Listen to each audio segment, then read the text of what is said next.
Hi everyone, and today we are going to learn about how to relight your character to fit the background. So as you can see on the previous lesson we have made a background for our character, but our character is not quite fitting in this particular lighting.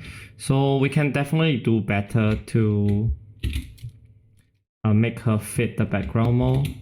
So right now I'm going to clean up my Photoshop files. So deleting all the things that we don't need. So everything from the past can be deleted. So we are going to organize layers at this point because this is where layering would be definitely complicated. So our character is in its own group, luckily, and that's exactly what I want. So for now, we can do a general lighting by doing a clip mask on top of the entire character. Make sure the fog is on a separate layer, like this fog here, right here. It should be on a separate layer. Any lighting element should be on a separate layer, like this one. This is going to be light. Back lighting. Tail. And time to also get organized and start naming your layers. And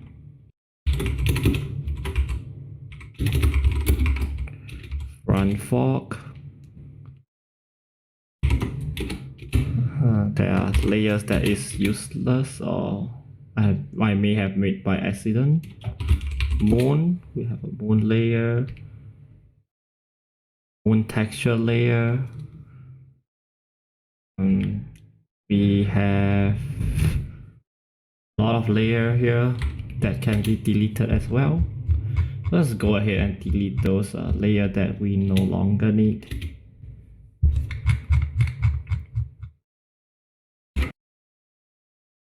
So I have a lot of backup in my Photoshop file. Therefore, there's a lot of things to delete. Okay, so right now, our character is in a blue background, but her lighting generally a white studio lighting. So if we set the background color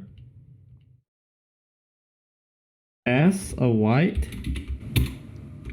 our character would totally fit into the background. But since we have added a night scene, she is definitely not consistent with the lighting right here. So what we're gonna do is to first add a diffuse lighting on her. We can use multiply, we can use hard light, depending on what you really like here. So the diffuse lighting should be set to blue because our background is blue color. So definitely try to find a color that fits your need. And it's fine to also shift it to a little bit purple because our character has a lot of pink and purple fits pink better. And right now with this, we have our character fitting with the background colors. And previously I mentioned that I wanted her to have more skin tone. And right now it's a bummer that we have already lost it because of this overall lighting, but not to worry, we are going to try to pull back the skin color later on. But right now let's focus on the environment lighting.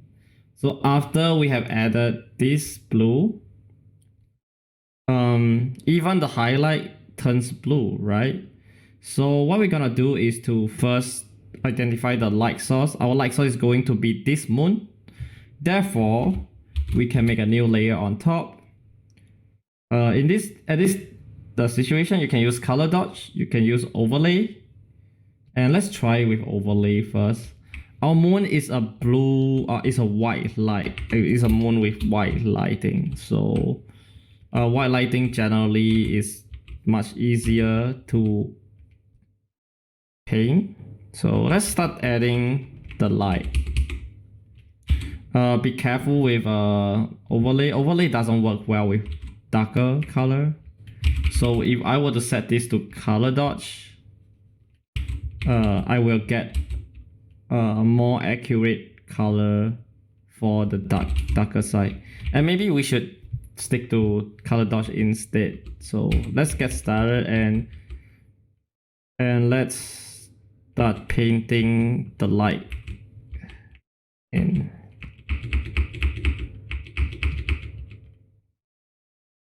So for now we want to be accurate to the lighting, because this is going to be the main light source, the main light that affects our character.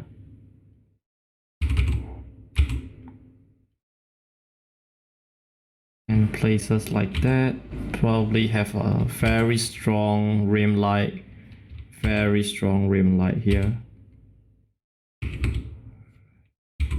Light probably wouldn't reach there, so we shouldn't be. Oh, light probably will hit here, right? This area. And wing will probably cast a shadow as well. So we have to take into account of cast shadow. Light will hit the wings. Like so. Light will hit the wings. So rim lighting is very widely used on dramatic pieces. And I grew up watching a lot of magical girl shows, and I think this piece reminds me of Cupcaster Sakura, where she rides a wing in the night. And that's the kind of lighting I probably want on this character.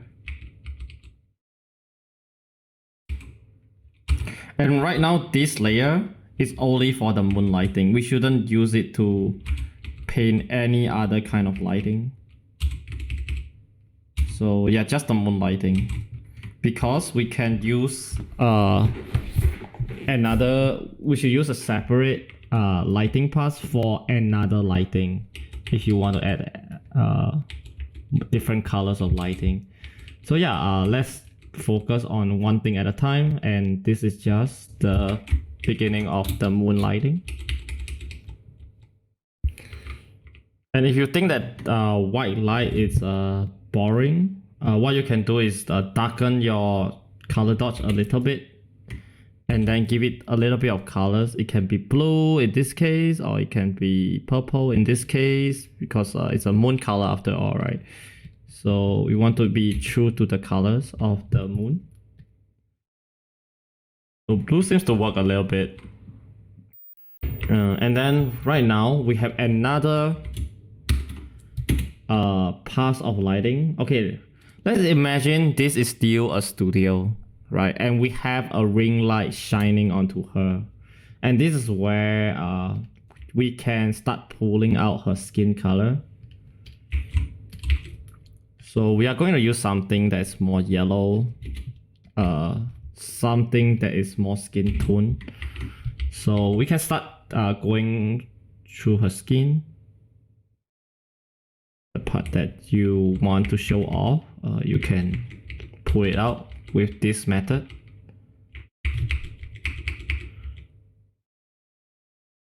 So yeah, I'm just simply lighting anything that's facing the front.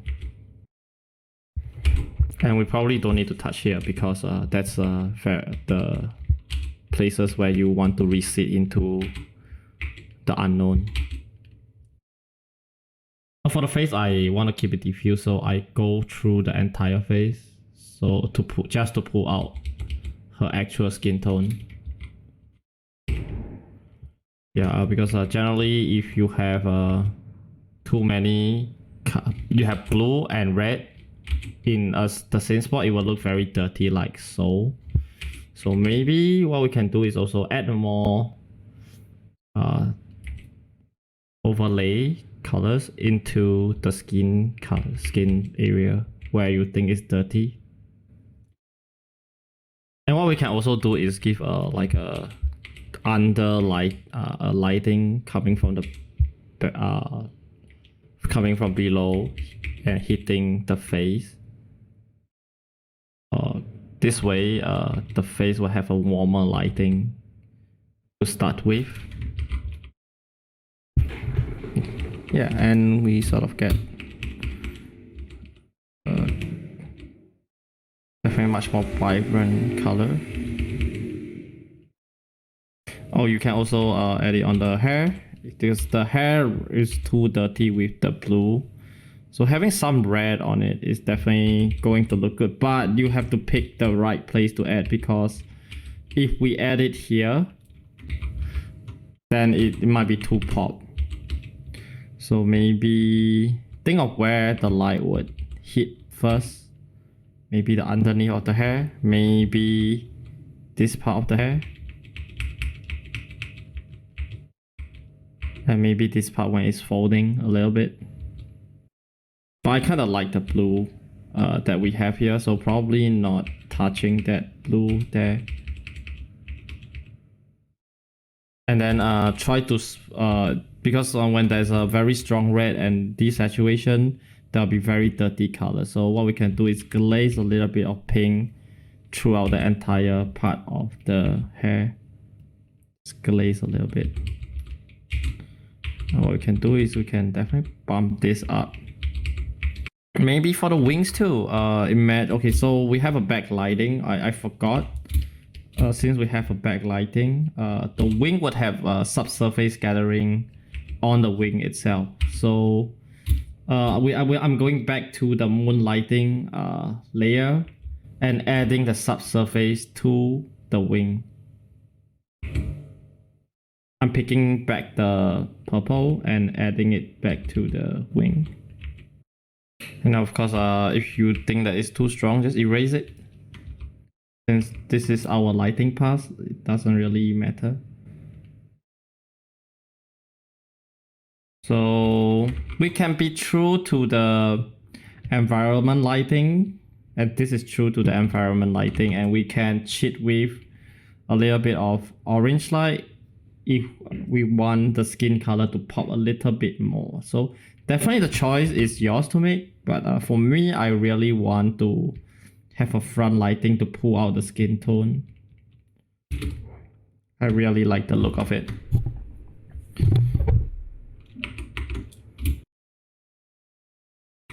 And I want the horn to be glowing. I forgot to add the glow on the horns. So maybe now is the time to add the glow for the horns. So it should be hot red or orange, and let's bump it up. Bump it right up. For effects, you probably don't need to play with fill, but if you are playing with lighting on a particular skin or clothes, then you have to play with fill. Yeah, for effects, color dodge work well as it is. So yeah, there we go. We have some light on the horns. We probably don't need to clip this as well because it's lighting. And we can always duplicate to make the the lighting effect even more hot than usual. And we can also blur it just to have the ambient look of it. Probably is too much. And yeah, that's where we make the appropriate adjustment for it.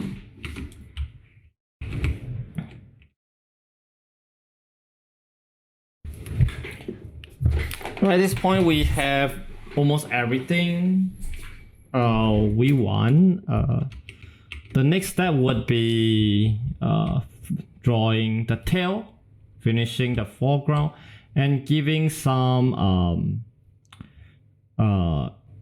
elements to the background, sort of like glitter, bats, debris, kind of thing. So I will see you guys in the next video, and thank you so much. Bye bye.